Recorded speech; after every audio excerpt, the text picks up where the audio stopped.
every thing in motorsport that I wanted to do, I had to find a way to get it, and that's why I became a mechanic, is to start doing it for myself. Sure. Eventually that turned into doing it for other people. From there, it turned into Lyfe Motorsport as a fab shop. But I remained the broke guy in my head, and I wanted more performance for less money.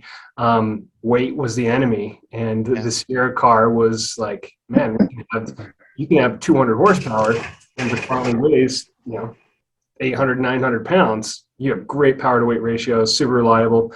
And, I have the internet like everybody else, and I was watching cross kart videos. I was like, damn, this seems like a pretty good compromise between asphalt and dirt performance and cost of operation, because I want to go Porsche GT3 fast, but I got like WRX money. I don't even have ST money. And so I was stuck between these two worlds, because I had tasted the sweet nectar that was high performance cars and proper race cars. I just flat out couldn't afford it. So the basis of Sierra was to create an affordable platform without sacrificing the performance, still keep a really high level of performance and reliability, but make it so a regular person could feel and experience what that high level of performance was like. That's awesome. And what made me wonder if it came out of Lyfe Motorsports is, with working on cars, building race cars, you're taking you have a platform handed to you that you're then modifying or changing to get it to perform the way that you want it to. And like the most clear picture I have from you of that is like the Lyfe Motorsports GTR, where you've taken a GTR, it's still a GTR, and you can tell that it's a GTR, but you guys have changed, it seems like, every nut and bolt on that car and just formed it into the shape that you need it to be. And then with Sierra cars, it's like it's the next progression of that, where I'm guessing you started with pretty much a blank slate. You kind of knew what knew what the framework needed to be, and then you just kind of built the whole thing out from scratch. Well, I'll tell you, we started with a seat. We set it on the table, and then I put my legs out and I said, it's got to be this long. It's got to be this long. Nice. I'm 6'2". Like, I wish I had a better story about how it came to be, but it was like, makes total sense. Yeah, and so I wanted a safe chassis, something that could pass tech at Pikes Peak or Rallycross, or meet FIA standards or desert racing standards. So that was kind of the basis. There was two fundamental pieces that were a part of this program: wheels and tires.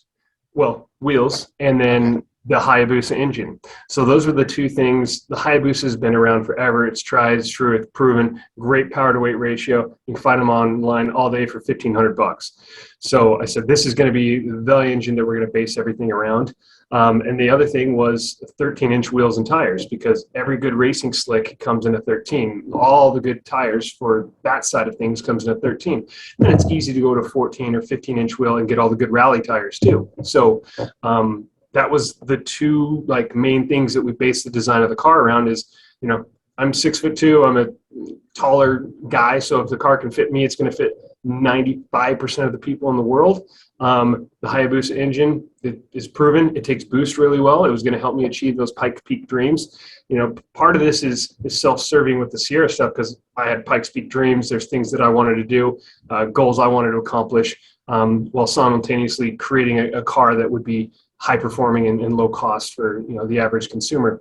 And those are the main ingredients that we based everything around. And because Lyfe Motorsports heavy in metal fabrication and engineering, we had the ingredients to start the process. And honestly, I almost went broke building the first two prototypes, because I bit off more than I could chew. Took so much to develop something from scratch. It's far more complicated than using a GTR chassis as the basis of the build. And you have this company makes suspension, this one makes carbon fiber roof or hood. Like, to build everything from scratch, there's a few hundred part numbers that are ours, from scratch, and that really kicked our ass over time. So luckily I was able to find buyers for those cars before they were done, and guys helped fund the project the rest of the way through. But it was a big undertaking to build something from scratch like that. Go ahead, Scotty. We drove two cars up at Georgetown Lake. You said one of them, the lower powered one, was one of the first chassis you made, right? Yeah, that was an RX-3 that originally was a Hayabusa powered car that we then converted to a 700cc car. So after 2 years of building the car as Hayabusa only, we had a request from driving school saying, "Hey, this car is badass, but our students don't need 200 horsepower." It's too much, sure. Yeah, it's a lot. So Because I mean that other one was what, 80 horsepower, 60 horsepower, and it was a hoot. I mean, so good. At 60 horsepower on a frozen lake, I could have done it all day, and I tried to do it all day. Yeah.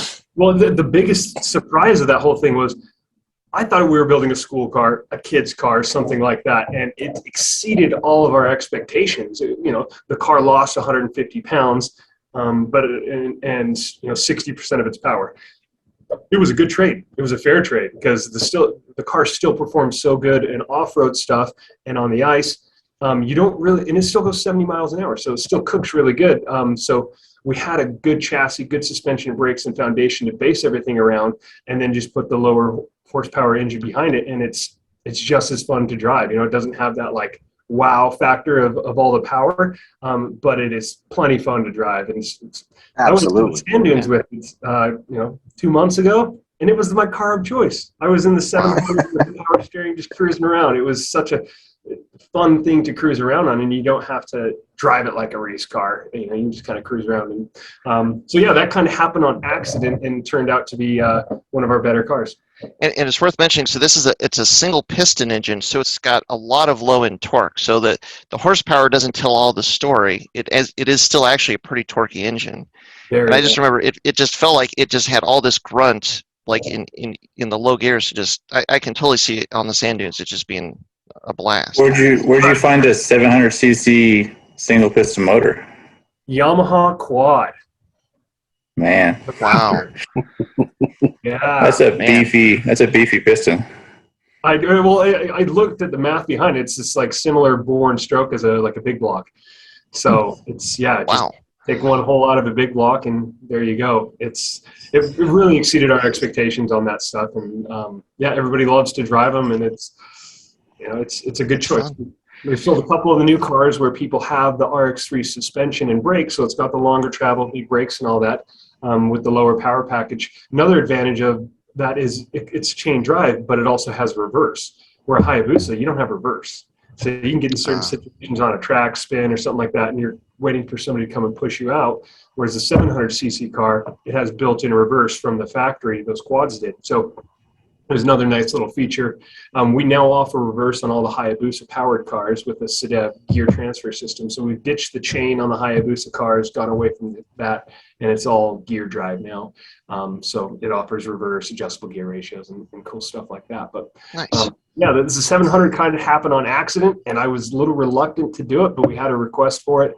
And we turned it into, we build these things, and there's 2 engine options now.